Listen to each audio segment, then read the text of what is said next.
Ella Venezia of DV Textiles and the Woven Paths Learning Hub.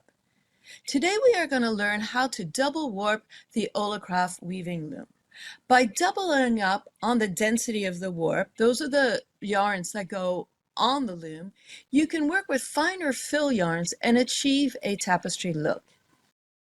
To begin with, make sure that the outside bars that will hold the warp are faced away from each other and are tightened. We'll begin on the left-hand side, measuring out from the center, half the width of our intended final piece. Wrap the yarn firmly around a few slots. Thanks to the design of the slots, there's no need to tie a knot. The tension alone will keep the yarn in place. Once the tail is secure, begin stretching the yarn across to the other beam. Work in straight vertical lines, filling each slot one by one. Pull firmly as you go to maintain even tension throughout the warp. The point of double warping a loom is to increase the warp density. Right now the slots, if you measure them, they're about 1/4 of an inch apart. But if we warp the loom twice, putting 2 yarns into each slot, and then using the shed bar or the heddle bar that you see there on the right to separate the yarns, then we can double the density and have the warp yarns be, instead of 4 ends per inch, have it 8 ends per inch. By having a more dense warp, you're able to use finer yarns in the fill, and it would get more of the tapestry look. There are several ways that it's possible to double warp a loom. The way that I'm showing here now is you basically go across the width with a single yarn in each slot, and then you come back and you put the second yarn in the same slot as you come back. I find this is a good way to have even tension instead of having to, backtrack and put 2 as you go along. But it's really a personal choice. So here I am now working my way back. Make sure that as you do this again, you're pulling firmly on the yarn and wrapping it around as tightly as possible so that you have an even tension throughout the warp.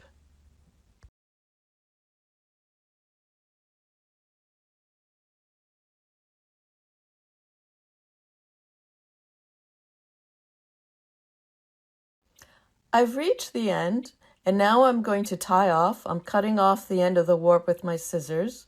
I'm double testing for the tension, so you want to make sure the tension is good before you start wrapping the yarn again right in the same slots where you started off, and that'll keep everything in place. Now we're going to use the heddle bar to separate the yarns. First, put it diagonally underneath the warp.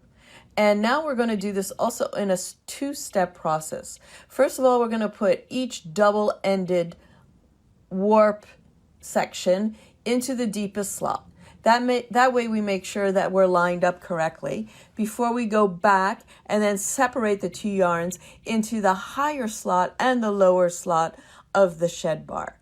What the shed bar will do is separate the warp into 2 sections, which means we can always do a plain weave by either lifting the odd ends or the even ends as we rotate the shed bar.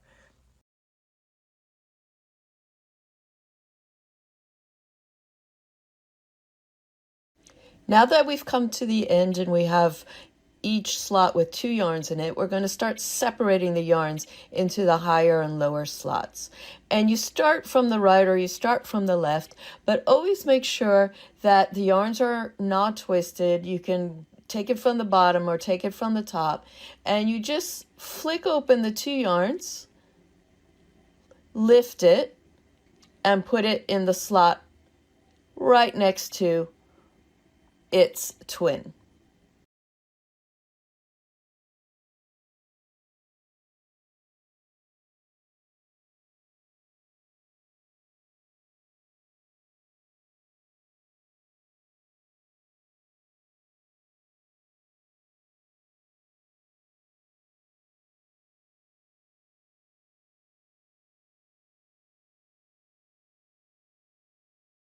The next step is to open up the shed. It doesn't matter whether it's the even or the odds, so that we can put in the spacer.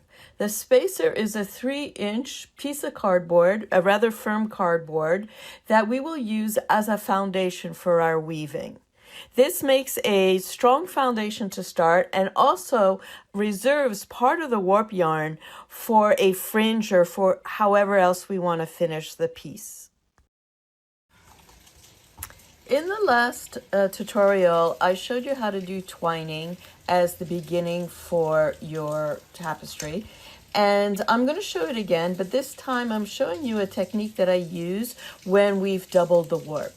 So here I'm just putting in 2 picks, one for the odd ends, and then I move the shed, and now we're doing the even ends. And this is just a first measure to keep the 2 ends that are together in the end slots apart.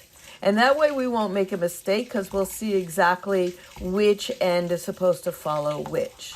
And once I have that in place, then I can start my twining. Otherwise, it's just too easy to make a mistake and pick up the wrong yarn.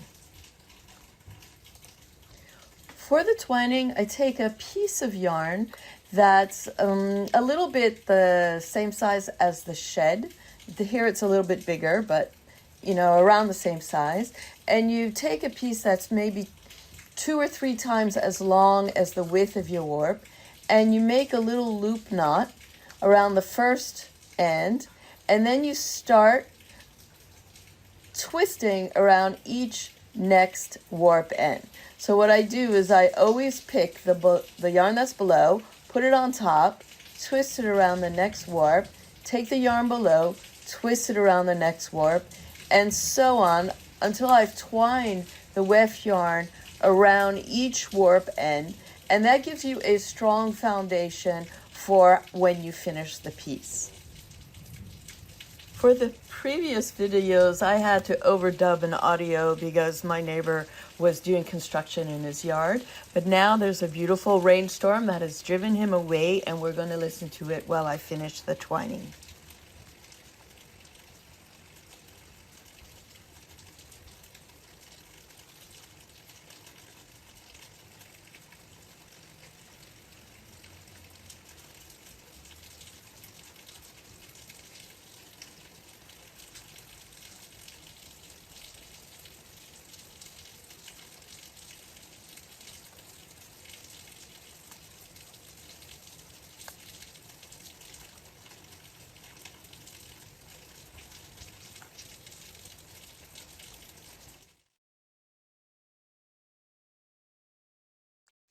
As you gain more experience, you might find you want 2 or 3 rows of twining as a solid foundation for your piece. But for purposes of this demonstration, I'm just going to do 1 row, and then I'm just going to knot it off at the end. Once my twining is in place, which ensures that each warp end follows each other successively, I won't need my spacer anymore that I use there, the light, very thick yarn. This is also called a lease because it's what's holding the shed open. And I'm just going to remove that, and then I can start my next stage, which is the plain weave.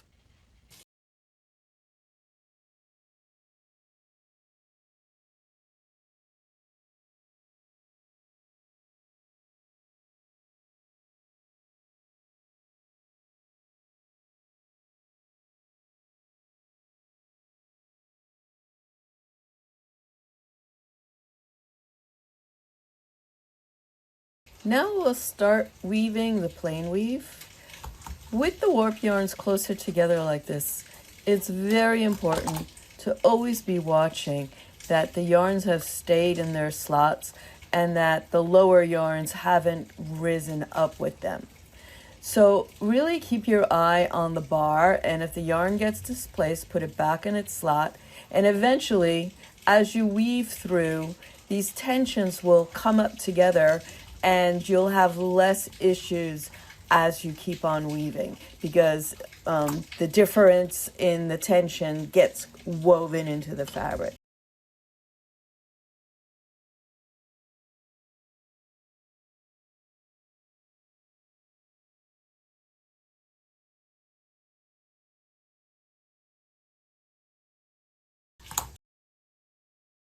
Use your comb to bat down the yarns. Remember, the look that we're striving for is that the weft yarns completely cover the warp yarns. If you find you're having too much grin through of the warp, you see too much warp, and that's what we call lice, it might be because your weft yarn is too thick compared to the warp yarn. So what we're looking for when we're doing tapestry weaves is a yarn that's as thick as or thinner than the warp yarn. And then as you bat it down, you'll have a very good coverage. Here, as you can see, I'm using an old comb to bat down my weft yarn. You can use a comb or a fork or whatever you have available. Also, as you can see, when I throw the weft yarn across, I leave a little bubble, a little arc in the yarn. If you throw it straight across, it would start to pull in the sides, and you don't want that. So by leaving this little arc, you allow enough yarn for when you bat it down, it'll cover the warp effectively.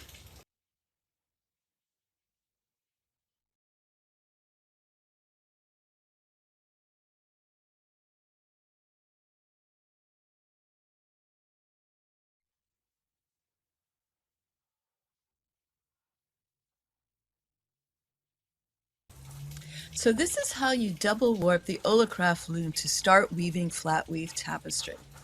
In our next video, we will learn how to make dynamic designs using simple color changes with this plain weave. We will then follow up by learning various knots and textures to make highly textured wall hanging.